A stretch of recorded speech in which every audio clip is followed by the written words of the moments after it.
તો અમરેલીમાં ગેરકાયદેસર મદરેસા પર ડિમોલેશનની કાર્યવાહી કરવામાં આવી છે। તો હિમખીંડી પરા ખાતે ગેરકાયદેસર મદરેસા પર તંત્રનું બુલડોઝર ચાલ્યું છે। વાત કરવામાં આવે અમરેલીની, તો અમરેલીના ધારીમાં ગેરકાયદેસર મદરેસાનું ડિમોલેશન કરાયું છે।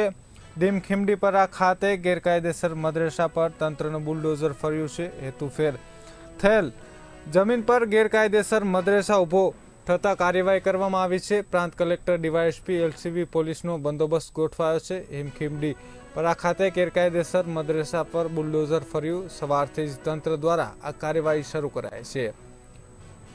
તો હેતુફેર થયેલ જમીન પર ગેરકાયદેસર મદરેસા ઊભી કરાતા આ કાર્યવાહી થઈ છે। પ્રાંત કલેક્ટર ડીવાયએસપી એલસીબી પોલીસનો બંદોબસ્ત ગોઠવાયો હતો। હિમખીંડી પરા ખાતે ગેરકાયદેસર મદરેસા પર બુલડોઝર ફર્યું છે। સવારથી જ તંત્ર દ્વારા કાર્યવાહી શરૂ કરાઈ।